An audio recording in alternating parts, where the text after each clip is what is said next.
L'édition en régional en images en 8 minutes en ce mercredi 10 octobre. Bonjour à toutes et à tous, bienvenue dans cette nouvelle édition du journal avec d'abord vos prévisions météo. La tendance estivale se maintient en ce milieu de semaine. Du soleil, du ciel bleu et les températures exceptionnelles pour la saison. 21 degrés à Dunkerque, 22 à Calais et à Boulogne, jusqu'à 23 degrés à Saint-Omer et 24 aujourd'hui à Lille. Le tout sous un magnifique soleil, je vous le disais, on en reparle bien sûr. Des prévisions météo complètes après ce journal. À la une, tout d'abord l'élection de Miss Nord-Pas-de-Calais, c'est ce samedi soir à Orchy, à la PVL Arena. 19 Miss régionales en lice pour succéder, bien évidemment, à Maëva Cook et conquérir Miss France, peut-être en décembre, et d'ailleurs ce sera à Lille, vous le savez, dans la région. Hier, elles ont profité d'une matinée de relaxation, d'une journée mise en beauté. Idil Gunaï était à leur côté. Présentation de ces Miss régionales. Matinée détente pour les prétendantes au titre de Miss Nord-Pas-de-Calais 2018. Au programme, massage, manucure et coiffure. À quelques jours de l'élection, l'appréhension gagne du terrain pour ces jeunes filles. Alors c'est l'occasion de s'accorder un moment de relâchement sans perdre de vue un objectif, représenter notre région le 15 décembre prochain à l'élection de Miss France 2019. Je suis motivée à représenter ma région avec ses valeurs, ses traditions et tout ce que les gens du Nord sont. La bonne humeur, le sourire, la bonne ambiance. On rencontre beaucoup de filles, on vit beaucoup de choses incroyables, on touche au monde de la mode avec la coiffure, le maquillage, les défilés. On voyage cette année, la Miss Nord-Pas-de-Calais va voyager à l'île Maurice avec les 30 autres candidates. Et vraiment c'est une super belle aventure à passer, c'est une fois dans sa vie, il faut profiter du moment et chaque instant. Je pense que c'est plutôt un avantage d'avoir 3 Miss France et une Miss Univers et peut-être bientôt une Miss Monde avec Maëva Cook qui va nous représenter le 8 décembre prochain. Et du coup je me dis que c'est 3 fois plus de conseils de Miss France et de Miss Univers. Lors de cette semaine de préparation, les 19 candidates passent entre les mains des élèves de cette école de coiffure et d'esthétique. La directrice des lieux est une habituée du concours. Également membre du jury à l'élection de Miss Nord-Pas-de-Calais, elle a vu passer Maëva, Iris et Camille. Elles ont toutes entre eux, je dirais, 19 et 22 ans. Toutes le même rêve et les mêmes paillettes dans les yeux, puisque quand même on a eu Camille, Iris et Maëva. C'est un bonheur et une fierté, parce qu'elles sont passées dans les mains de mon école aussi, puisqu'on les a préparées vraiment jusqu'à Miss France. C'est tout le mal qu'on souhaite d'ailleurs à toutes ces jeunes filles. J'espère qu'elles iront au bout de leur rêve le plus loin possible.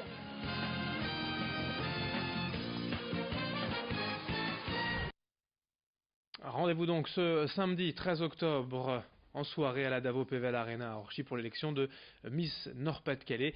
La gagnante sera bien évidemment notre invitée dès lundi pour faire sa rencontre. L'actualité sociale également dans ce journal avec la première journée de mobilisation syndicale depuis la rentrée. Hier en France, la CGT et FO, les étudiants de l'UNEF et les lycéens de l'UNEL ont manifesté pour dénoncer la politique du gouvernement et je cite la destruction de notre modèle social français dans la région à Lille mais aussi à Dunkerque, Calais, ici à Boulogne sur ces images. Les manifestations ont donc rassemblé salariés, retraités et étudiants. Les syndicats parlent d'un grand mécontentement, d'une colère même, et leurs raisons sont nombreuses. Il y a les réformes déjà mises en place depuis 18 mois et celles à venir, telles que les suppressions de postes dans l'éducation nationale, la hausse de la CSG, la suppression de l'ISF ou encore la réforme des retraites.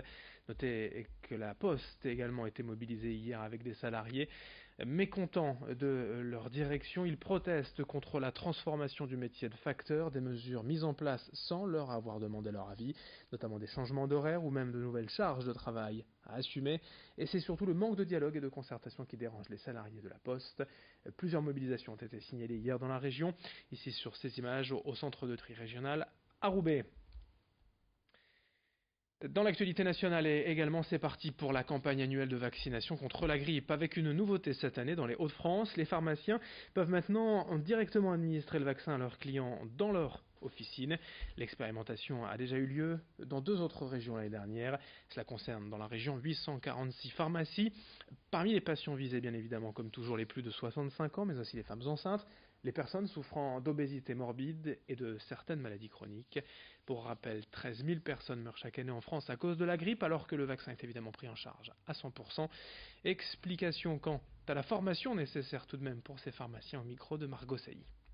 Là c'est assez large, donc c'est tous les patients qui ont plus de 65 ans, ou les femmes enceintes ou les patients qui ont des pathologies chroniques.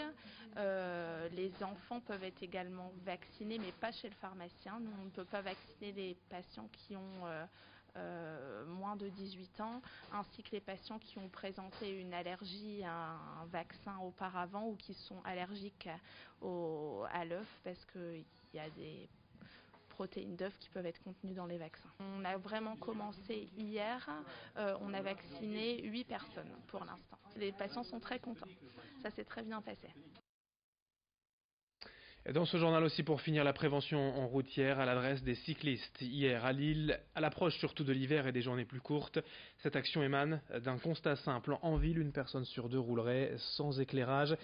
Et en France, l'an dernier, 173 cyclistes sont décédés sur les routes. Ce chiffre est d'ailleurs en hausse puisqu'il y a un réel développement du vélo en ville. Mais il faut aussi une prise de conscience afin d'éviter les accidents via l'éclairage et des lumières sur le vélo, mais aussi un gilet jaune et des brassards réfléchissants pour le cycliste, sans oublier le casque, bien évidemment. Explication d'un responsable de la prévention routière au micro de Margot Sailly. Eh bien, malheureusement, en 2017, nous avons eu à déplorer en France 173 décès de cyclistes, une augmentation par rapport à 2016. Et nous pourrions craindre, avec l'engouement de ces modes de déplacement à vélo, ces modes de déplacement doux, nous pourrions craindre une aggravation encore de cette accidentalité des cyclistes. Donc il est important de rappeler aux cyclistes qu'ils doivent circuler avec un vélo bien équipé, qu'ils doivent eux-mêmes avoir un équipement adapté, même si le casque n'est pas obligatoire pour les plus de 12 ans, il est largement recommandé. Et donc nous rappelons ces conseils, nous rappelons que beaucoup de dispositions du code de la route s'appliquent aux cyclistes et qu'il est bon aussi non seulement d'être vu, mais de respecter les règles, en particulier de ne pas circuler sur les trottoirs et d'indiquer son changement de direction en tendant le bras. Voilà, beaucoup de règles qui sont négligées ou oubliées. Fin de cette édition régionale, à suivre dans un instant en votre édition locale et d'autres infos bien sûr. Merci de votre fidélité, très belle journée à toutes et à tous.